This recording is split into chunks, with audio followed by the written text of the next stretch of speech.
Hey folks, thanks so much for tuning in today's Hangout and for, again, having patience throughout our technical difficulties. Today's Hangout is Kicking It with Chad Beer Fest. My name's Lauren. I'm the Communications Director at Noda Brewing Company. We're joined by The Savage Way, a marketing consulting company here in Charlotte run by the dynamic duo Tori and Paula. These ladies will be monitoring Google Plus and social media to find your questions and comments. While Tori describes how to use our Q&A app, go ahead and follow them at The Savage Way, and make sure you're following us at Noda Brewing as well. Okay, hey guys, thank you again for having us on today. And for all the engagement and questions, we're going to ask you to engage with us in two ways. So if you're on Google Plus, the top right corner has a grid. What you're going to do is click on that grid and enable the questions app. From there, you can type in your questions, and we will get to them. And then the other way is to engage on Twitter. So Twitter, simply use @NodaBrewing, and of course, the hashtag NodaHangout. Hashtag NodaHangout. Can you guys see that? Yes. You got it. All right, cool. Thank you guys, and we will get your questions over to Chad and Jaime during the discussion today. Awesome. Thanks so much, Tori. Chad, Noda's head brewer, is here and ready to hear from you guys, so keep those questions and comments coming. Finally, I'm very excited to introduce our guest for today's Hangout, Jaime Tenny of Coast Brewing Company. Jaime and her husband David opened Coast in 2007 after spearheading legislation which allowed the state to lift a cap on the beer's alcohol content. Since opening, Coast has been producing high-quality craft beers like Hop Art IPA, 3250 Kolsch, and the Blackbeard the Imperial Stout. Coast Brewing also hosts Brewvival every year, and Jaime is integral to making that happen. We couldn't think of a better guest to hang out and talk beer fests with. Chad and Jaime, I'm going to hand it over to you guys. All right. Thank you very much, Laura, and thank you everyone for joining us. Jaime and I are going to talk all things festivals, and we're going to kick everything off with basically what we think makes a good festival. And I've been going to Beer Fest for basically since I was about 21 years old, so I've been doing them for a little while. And yeah, we're just going to start off with what we think is something that's the different things you need to look at when you're looking at trying to go to a festival in general. First off, I think one of the biggest things is the venue. A lot of people, love going to outdoor concerts and stuff like that. Some people don't enjoy it that much, and so the venue has a lot of things, a lot of issues with it in its own right. You obviously have the big field effect. Brewvival, Jaime, this is done actually. What do you call it? Do you call that a field, or is it your brewery's backyard?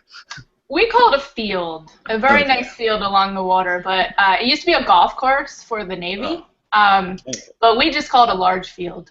I gotcha. Yeah, so you see a lot of festivals in large fields, some more spread out than others, and that has a big effect, I think, on the overall feel of the festival. Is how much wiggle room do you have, or is it going to be inside where it's you're protected from the elements, which is a plus. But you tend to also, if it's going to be indoors, unless it's a really big arena, you're probably going to get pretty cramped up in there. It turns into a mosh pit pretty fast at most places, unless they really limit the ticket sales. The outdoor arena, I think, is probably the most commonly seen one for big beer festival, but the one big X factor, and I know, was it 2 years ago when we had the Mudtopia over at Brewvival? That's the positive spin. We just call it Mudvival, but yeah, you have the elements to deal with unexpectedly, and that's completely out of your control. But I remember we actually had one of our sales reps and friends were actually rowing a canoe in the middle of the field. Yeah, that was fun. There's some good YouTube videos of that. Yeah, absolutely. I mean, what's your preference? I mean, obviously we know where Brewvival is at, but do you have a preference for what type of venue if you were going as an attendee? Yeah, I'm just an outdoor person, so I tend to do like everything outdoorsy, beer fest included. So if I have a choice, as both an orchestrator of a beer fest and an attendee, I tend to like the outside beer fest. Yeah. Weather is always a concern, but like attendees of Mudvival that year, everyone just, you tend to have good attendees, and they make it or break it. So if everyone's stoked, slightly prepared, some rubber boots are helpful, and they're just stoked to be there and they have a good attitude, it really doesn't matter. And I think in 40 years you have really good memories, and that Mudfest stands out amongst them. So so even if the weather is bad, it creates some memories, and I still prefer that. Yeah. Nice. Yeah. I have no preference actually. I think it's all on how it's orchestrated. I like the fact that if you have a really big venue that's outdoors and you have the music, almost all of them have a band playing or something like that. It feels like a big outdoor music festival. And if you're doing it indoors, if it's an equally big area, like at the Great American Beer Festival when they go into the Coliseum, it feels like you've gone to like an arena concert, because it's just the atmosphere. True. The atmosphere is a totally different sort of thing. So it really depends on the type of person you are. And some people just like really small, like little theater space or something like that. They can only hold a couple hundred people. So it's something to consider. Ultimately, depending on what your preferences are. Second thing to consider, and obviously probably the most important thing, is actually the beer itself. What are the breweries that are going to be there, and also what's the selection basis? So there's a lot of beer festivals out there that have breweries that only send one beer up, and that's it. I went to the Portland Brewers Festival 3 years ago. And it's a huge festival. It's like for 7 days. It's really long. But they just have rows and rows and rows of trucks, refrigerated trucks, and they basically just have tap lines sticking out, and every brewery just has one beer, and they have kegs and kegs of them, because they basically serve them by the pintful, but there's only one type of beer. So it's like, you sometimes have really limited selection on what people represent with, or you go to places where they got 3 or 4 jockey boxes for one brewery and they're just pouring 12 beers going on. So with Brewvival, you guys are pretty big fans of diversity, I think, not only of the brewery selection but also the beers that they bring, right? Sure. Yeah, 4 jockey boxes might be too much. Although the one out the back of a truck with pints, that sounds fun too. So I think mixing it up is great. But yeah, we like diversity. We like 2 to 3. Sometimes 4. I think there was a few breweries who had 5 selections. And again, it just depends on your lineup and what the brewery offers and the range of beers they offer. So, but yeah, I think if I had to choose, I'd like a little bit of a range. Palate fatigue, be damned. It's fun. Absolutely. Yeah, and with the diversity of the beer that's brought in, you also have the factor of the diversity of breweries. I think one of the things that's important for a new person that's going into a festival for the first, if they're either young or they just haven't been to beer festivals or whatnot, or they've recently moved to an area, one thing to consider when you look at the upcoming season of festivals is how much of them are going to be focusing on like just local breweries, and then how many of them are going to be national brands, and also how big are the national brands, because you'll have some festivals that are more so just a celebration of the fact that it's outdoors and it's sunny outside, and they're like, oh, let's get a bunch of beer together and we'll have food trucks and stuff like that. But a lot of those brands may be just really easily available beer, stuff that's in many states or really large regions, or it could be something on the complete flip side of it where it's just your local basis. And that's one of the things I think Brewvival does really well, is you guys have a lot of really well-established and well-recognized national brands, but you also have a lot of North and South Carolina local breweries as well. So. Right, and I think that's a good point. There are different types of beer festivals, and we're just not for the novice. We get a lot of those calls like, oh, we just heard about Brewvival. We just started liking beer, and it's like, well, cool if you want to come, but we might not be the festival for you, because some of the styles and some of these beers are just kind of crazy, and that's the fun part, and they're just rare and interesting. And there's plenty of beer festivals for the introductory, and they're as important, but lots of the beer folks just have moved beyond that, and Brewvival tends to be more of that festival. We like local ones, but we also like the larger guys who are doing some interesting things. And since we pay for the beer, we get to kind of pick and choose the beers that we get to have, and that's really a fun part, to kind of look at what a brewery might have to offer at the end of February every year, and kind of pick and choose and see what they've got. It's almost like going to your favorite restaurant and trying to decide between Shop like around a little bit. Exactly. So you're like, oh gosh, those all sound really good, but we kind of have to narrow it down. So they're all typically really good beers. Some vintage, some not, some experimental, but we try to have the variety. Exactly, and I think that's when you're doing it as a recommendation. Like, I would always recommend someone to go to that sort of festival, but that's on a personal, selfish reason. Sure. If you're brand new in the beer industry or in the beer culture, and you go to a festival like Brewvival or Rare Beer Tasting or anything like that, where there's exotic stuff, it's really overwhelming. It's because overwhelming. you can't. A disclaimer: unless it's a really tiny beer festival where you only got like 12 little booths that are going to be having 1 or 2 beers, don't try to try everything. You can't do it. It's physically impossible. Like, Literally, you try really hard. Yeah. But so when you go there and you sit there and 90% of the beer you don't even know what it is, it's really overwhelming. And there's obviously certain things that the beer geeks will geek out over, and they'll obviously help you pick really cool stuff. But if you don't know or have a general kind of idea of what the general lineup is for like a brewery like Avery or Allagash or whatever, and it's like on a typical day at a festival, if you see Allagash being poured, you're probably going to see their Belgian wit, and you're going to see, or their white ale, and you're going to see one of their other like seasonals or whatever. If you go to Brewvival and you see the Allagash tent, if you know what every one of the beers are that they're pouring, you probably work for Allagash. So right. It's like, they don't have Allagash white at Brewvival. They've got some of their cool shit, crazy, weird stuff, and that's the glory of it, is just to step out of the box that you might already know and try some stuff that you don't normally see on tap or at your local bar. So exactly, and I think the third factor to consider on what you have to look at for what makes it go. Whoa. One of the third factor I think is if you're going to actually have a theme to the festival. Because like there are not that many of them, but some of them do have like the barley wine festival or the sour beer festival and things like that. So if you know you're a big Belgian beer fan, find Belgian beer festivals and stuff like that, because even if you got to travel a little ways, they're usually worth the wait and whatnot. And that when you have those special themed ones, I think the other considerations can kind of be put aside, or they don't matter quite as heavily, because it's so rare that you do find full on themes to an actual festival itself. Gotcha. So yeah. Do we have any questions from the audience in regards to those factors we talked about, Tori and Paul? Yes, we do. Can you hear me? Oh, okay, good. Yeah, I can hear you. Okay. So yeah, we've got one from Charlotte Beer. Awesome. So he says, last month we talked about notable beers that later turned into seasonals, but No Tajito, due out in cans this year, was first debuted at a festival. Any other unique beers that were first debuted at a festival but later became more popular? I'm trying to think. No Tajito was unique because it won. I made it as a joke, actually. When we first opened up, we opened in October, so our first couple of festivals we went to were all in the winter time.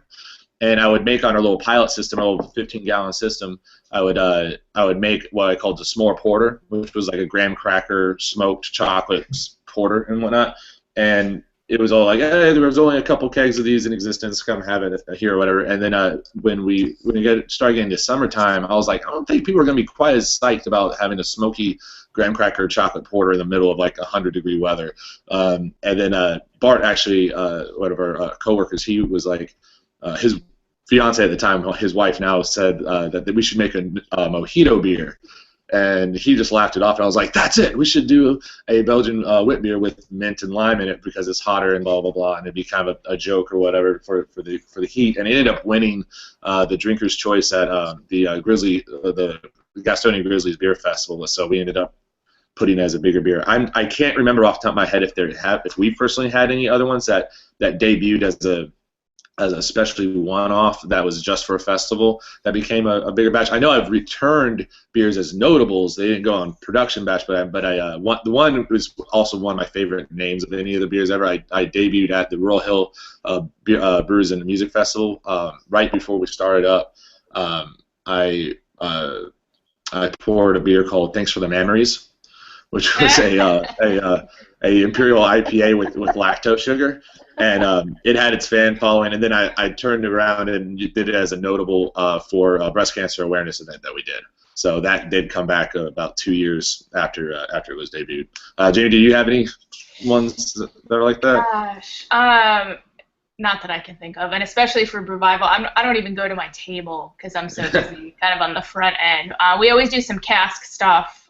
This year, scorpion pepper, baker's chocolate, blackbeard cask, but Nice. those would probably never go to full production. They're just more for fun, experimental stuff for that day. But I feel like there was one year that was a debut, but I can't think of any off the top of my head. I gotcha.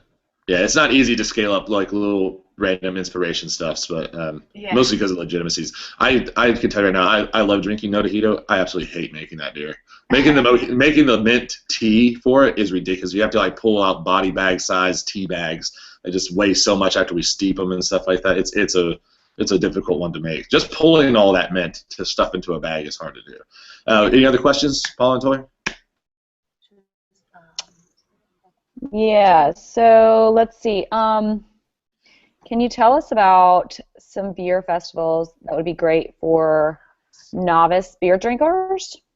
Yeah, I think probably the best example here locally in Charlotte that I would say to or I'd advise to go to is probably the Charlotte Oktoberfest, maybe even the Queen City Beer Festival, just because they have a pretty good diversity of representation of a lot of local breweries and also kind of state and regional breweries, and then they like the Oktoberfest has a lot of home brewers as well, so you can kind of get an idea of what your neighbors may actually be brewing in their garage, but you also get a pretty good spread of standards and kind of experimental stuff from a lot of the local breweries. And if you're starting out, you really need to know what your backyard breweries are, because you can go to any grocery store anywhere in the country and get a Sam Adams and whatnot, which is craft beer and everything, but it's not gonna be hard to get. So if you're unaware that Noda beer exists, you come to Charlotte Oktoberfest, we got whole booths, and they're like, yeah, we're right down the road from you guys. These are what we have to offer. You can do the same for all the other local breweries, and you get an idea from that. And then you also get to try a little bit larger and more established regional ones that are a little bit easier to come by, a more wide range of locations, but they're still not something you're just going to run into at a gas station. So yeah. All right, Jamie, you want to say anything with that or I think we're supposed to move to the next topic. Yeah. All right, sounds good. Okay. Sorry, yeah, I get long-winded. All right, so also next thing we wanted to talk about on just differences in the festivals is how it's evolved from being as a festival attendee to myself being a brewer representing there, and then also Jamie with your case, like actually how it is to host a festival. I've never hosted a festival. I've hosted plenty of events. But being a brewer representing a brand is very different than just pouring for a brewery at a festival, which is also very different than drinking as an attendee at a festival. And I think the biggest thing is it gives you a good idea of what makes a good festival really obvious when you actually have to go and set up everything, because accommodation is everything on the brewer side of it. Is like how well are the tables spread out, how well are the jockey boxes set up. It's little things that an attendee doesn't really realize until they're actually stuck between two massive aisles of brewers and everything, in a mosh pit, and they can't move and they don't know if they're in the right line. Like, it's only at that moment that they realize, that it may not be set up the best way. But when you're there pouring, you do so many of the different festivals, you can like look at a floor plan and just be like, oh, this is going to be a hard time, or this is going to be really well orchestrated. So as a brewer, it's a different level. It feels like a really great level of accomplishment though, to sit there and be like, I made these beers and there's a line of people waiting for them. So which hopefully is the case. Sometimes there's not a line, but it's a very different feeling when you actually have a product that you've really worked hard on, and you have people like standing in a whole mass waiting to get a 2 or 3 ounce sample of it. So it's a pretty big deal, and I enjoy it actually more than attending a festival, to be honest with you. I'd much rather pour and talk about the beer and talk to people that actually waited in a line to get it than to wait in a line and get a beer that I'm excited about. So how has it changed for you as a host, Jamie? Yeah, I haven't attended a beer festival as an attendee in so long, I forget what that is like. I'm either pouring on the coast side or I'm putting on Brewvival. So I think I can't even remember. The last one was probably, honestly, Brewgrass like 10 years ago. That was the last festival I attended just for fun. So it's been a while. You need to take a vacation. Yeah, right? Well, when I'm on vacation, I'm either just want to drink beer and hang out and, don't work. Sure. Although I guess a beer festival is attending isn't work, but for as a host, yeah, it takes on a whole nother level. So you take your experience as pouring for a brewery, and that's what drove Brewvival. Is like, all right, I know it works, I know it doesn't. Let's make it even better. So 6 years ago when Brewvival started, it was sort of cutting edge at the time. We kind of modeled it after Brewgrass, the outside, camping feel, melded with kind of the beer advocate. We pay for top quality beer, we pick and choose, and we kind of put those two together and came up with Brewvival. Scott and Rich of Edmonds Oast and Beer Exchange also brought their knowledge of attending beer festivals, especially up in Boston where they're from. So, but paying for beer 6 years ago was completely unheard of in South Carolina for sure, and only a few festivals did that. So it was a big deal at the time, and we're proud. I mean, as a brewery, you know how important it is when you work hard for a beer.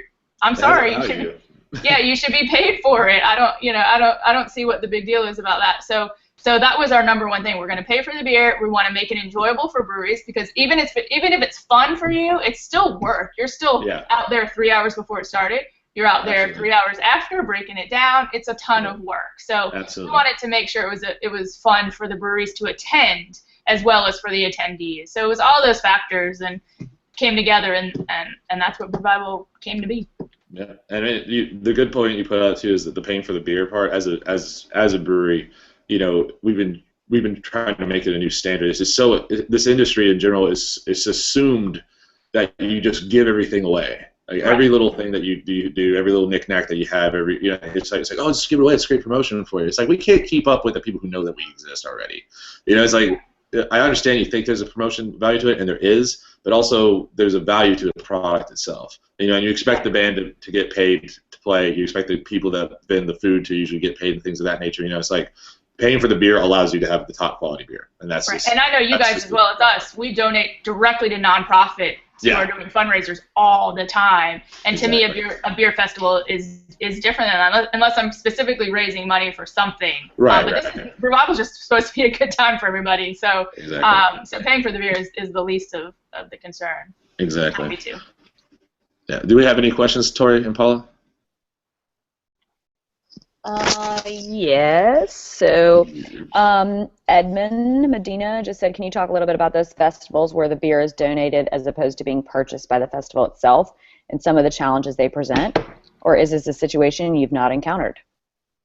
We get asked to do festivals and various sized events, whether they're considered festivals or not, all the time where the product is donated. Back in the day, when that would happen more regularly, you don't. When you're just giving a product away, you're not going to go out of your way to make something really super special as a producer or whatever. It's just like these guys want the best thing that they can get from us. They're willing to pay for it and everything like that. You just tend to go out of your way to put some of the exclusive stuff out there for the purchase of it, because they're shopping for it. So it's one thing to have beer just being poured because here's this. It's for this lineup. It's for part of our standard or whatever, it's appropriate or whatever. But like for a festival that's actually paying for the beer, you really want to show up with uber high quality stuff. Whether it's rare or it's just a really it's a new thing that you're throwing out. It makes it a much more intense experience in a positive way, I think, for the showcase of what beer you have to actually offer. And Jamie, what do you think about that? Yeah, I agree. It depends on the event. Again, look at nonprofit stuff versus not, but. If it's an event or a beer festival that's paying for the beer, then rare exclusive beers tend to be more expensive to make. So you just it's tiered. You can't give away your most expensive keg, and some of the keg prices for Brewvival, you would they're insane but that's what we're asking for. So I feel like everyone's happy at the end of the day. The consumers are happy. They got to try some stuff that they would never see on tap. The attendees are happy because they get to sell at a proper price a beer they worked hard to make, and then we're happy because we get the ability to buy it. So I think we're all happy all around for how it works at least for Brewvival, and there are certainly several other festivals geared that way, but certainly not all. Absolutely. We'll move on down to the next topic here. Our favorites. This is tough for me. I know. It's been 10 years for you. So just a disclaimer. These are mine and Jamie's personal list of favorite festivals. I'm going to do a top 3, basically. And it is just my personal experience. It's not necessarily from pouring at it or working it or just drinking at it. It's just overall what I think have been the best festivals I've been involved with. And I've been involved in a ton. So if I leave you out of the top 3, I'm sorry. But it's like you just gotta pick some. But so number 3, I'm gonna start with local here in Charlotte. We have a pretty great history of really cool beer festivals like the Oktoberfest, which has been going on for quite some time, and Queen City Beer Festival, which is a little bit newer but still offers a really cool feel. And we have a lot of other newer festivals that are coming in, but one that I really have to give the nods to, and is my number 3 favorite festival, is actually evolves name-wise. It changes each year, but it's basically just known as the Salud Sour Fest. Last year, I believe it was called the Electric Funkaloo. First year it was called Release the Funk. And it's an example of one of those smaller festivals that stays really intimate, and I can't remember exactly the number of ticket sales that they did, but it's held at a local theater here in Noda. They're called the Neighborhood Theater, and there's a bunch of local breweries on a bunch of a handful of national breweries, but it's all sour beers. So it's a themed, smaller tasting with a really hard to fill niche. Like, sour beers are hard to make. They take a really long time to do. So the people that are involved in it are working for months and years in advance trying to prep up this special beer that they're going to serve at Sourfest, and it's never really hugely packed. It's it's a couple hundred people, in a local theater and whatnot. So it's got plenty of wiggle room and movement around, but you can get like sour beers from like New Belgium and Allagash, and then you have your local guys that really haven't scratched a lot of the market, with the exception of Wicked Weed in Nashville, that have a pretty well established sour program. But, like, we usually only have a keg or 2 of our sours that we have available. So it's a really exclusive taste on what everyone's trying to do, and it's just a really fun time. And the guys over at Salute are Jason over there. He loves him some sour ale, so it always has a really fun attending group. And since it's so themed, that's another thing I wanted to talk about with the themed ones. When you have a theme for a craft beer festival, the people attending are obviously know enough about the craft beer culture to care about a specific theme in it. So the people at the Sour Fest are really well knowledged beer drinkers. They love craft beer. They love a specific sect of craft beer, and you get to talk with them all day ad nauseum about it. The other good thing about that festival is sour beers usually aren't that strong. They're like 4.5% alcohol on average at the Sour Fest, so people are not getting nearly as inebriated as they normally are. So your typical end of the day of a beer festival in general is someone just flinging an empty cup in your face, like, I want the one with the alcohol in it. And it's like this guy's not going to even remember seeing this booth, let alone enjoying the beer. But at Sourfest, people hang out and party even after the fact at after parties, and also it's really a fun time. Number 2 is actually Brewvival. It's just I've actually never poured at Brewvival. Noda hasn't booth yet. That may change. I don't know. But we actually have used it in the last several years as like our company retreat. It's like our time to get away and just have a blast. And it's always fun, no matter if it is rain or shine. And the stuff that gets poured out there is just unbelievable on the local side and on the national side. I mean, like I said before, with Allagash being there, it's like if you knew what those beers were, you probably worked for Allagash. It's just super exclusive stuff. Again, going back to the purchasing the beers allows for really high-end things, and it's good music, good location, and just always a really good time. I'm Black and White. If you look at it, it's an outdoor festival with beer and music, and it's like what makes that different than any other beer festival. And it really comes down to just the vibe that happens there. Everyone seems to be really just loving the time. If you hang out with the brewers that are pouring there, they are loving life the entire time. I think the only time I saw someone not having a good time at Brewvival was Alex from New Belgium, because he slid his hand open with a knife when he was trying to cut something to go into a Randall. So he literally had to go to the hospital to get stitches, and that was the only time I've seen someone upset over there. But you just have such great beer, and the brewers are all having fun times, and obviously the people there are pretty well knowledge in craft because they know of all the rarity that is there. So it's just a really good time. And the number one on my list comes with an honorable mention of the Great American Beer Festival, because it happens at the same time as the Great American Beer Festival. And the Great American Beer Festival is gigantic. It is the biggest festival out there. And you walk in, even without people being in the Great Hall, as they call it, the white noise that you get just standing around in there is insane. It's just this massive. I think it's the biggest room I've ever stood in my life, and it's it's a ton of beers. Like if you want to try to drink a wide variety of beer, you can go through an 18th of the Great American Beer Festival and you'll hit like everything you can stomach.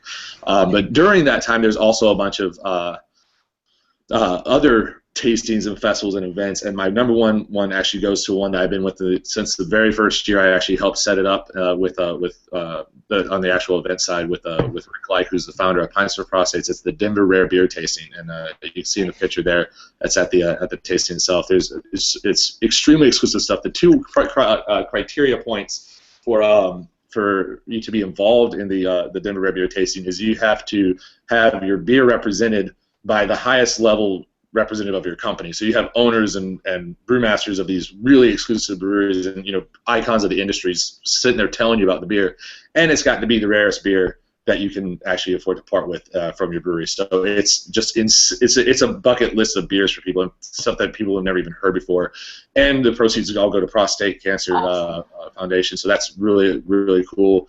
And I remember that was the first place, the first year that they did it was 7 years ago. This will be the 7th year this year. But it was the first time I met Sam Calagione from Dogfish Head. It was the first time I met Garrett Oliver. It's the first time I met Greg Cook from Stun. It's just all these big icons pouring stuff that they barely even know they had in inventory, and it's amazing. And it keeps growing each year. The first year we did it was 25 breweries. This past year I think it was like 50 breweries, and it's super exclusive, and it's really well put together. Really, it's a really nice event. So that's my top three. Jamie, do you have a few that you want to mention? I do. Awesome. You guys tend way more than I do. I think I rarely leave Charleston, it seems like. I'm going to always just shout out Brewgrass because that was the first festival years ago where I thought, okay, this is how it can be like. I haven't attended in a couple of years. Coast doesn't. We haven't even been able to attend in the last couple of years, but they're always like my OG shout out. As far as current festivals in my state, I'm going to go with Community Tap Festival at the end of April. Again, same thing, buys the beers, kind of hand chooses. You'll see a lot of the brewers' owners there, and it's pretty small. I think it's changing locations this year, but I think it's definitely less than 500 people. So it's quite intimate, and I like that. We always, in years past, we've attended and then gone on a mini vacation in Nashville because we're like, heck, we're this close. Why not? I don't know if I'll make it this year, but you can tell when an event is put on by somebody really passionate about what they're doing and about beer. And that one in South Carolina is definitely up there. So nice. Yeah, try one where you live and see what you think. Exactly. Wherever that is. Exactly. Do we have any questions from the audience, Tori? We do not. Okay. Well, we have a lot of comments and a lot of interaction, but no more questions right now. As long as it's being interactive, that's fine. Yeah. Next thing is a bucket list of festivals. I've gotten to go to almost all the really big ones that I wanted to go to. Like the Great American is the biggest one and I've been going to it for 6+ years. But one that I've always wanted to go to, I've never gotten a chance to do, is the Extreme Beer Fest in Boston. And I went to Boston the first time for the American Craft Beer Festival, which if I did a top 5 list, it would be in my top 5. But the town's just amazing, and the beer culture up there is really, really fun. And it's the American Craft Beer Festival is hosted by the Ahlstrom brothers, the founders of BeerAdvocate.com, and we actually poured up there just because they were hosting it. We're obviously not available in Boston. The furthest north you can get us is basically the northern border of North Carolina. So you can't, there was no real reason other than just to be a part of it up there. And they hold just a really good fest, and they're really super guys, and they are also in charge of the Extreme Beer Festival. And so it's kind of like a blown up version of the Denver Rare Beer Tasting, with just the entire idea being give us the craziest thing you guys can come up with. So a lot of breweries have been doing it for a number of years and just throwing the most experimentative stuff out, and this things that you may never see even come to fruition. You know, this is like something that's a one-time batch or a really super limited release. Or like, we had this one single barrel that we accidentally inoculated with this, but it turned out amazing. You know, it's just like you hear stories of that sort of stuff there, and I would definitely love to be part of that. And also, I'd love to go to Savor sometime. I think Savor is just one of those. It's a separate event all on its own. Yeah. I forgot I attended Savor for fun last year. I completely forgot about. I was doing the March on the Hill for legislation, right. So I got to go to that, and it was fun. I mean, you have to eat with every. There's a pairing for every beer, so you're kind of like, oh my gosh, I've got all this food and all this beer, and you kind of feel pressured to like eat and drink it all.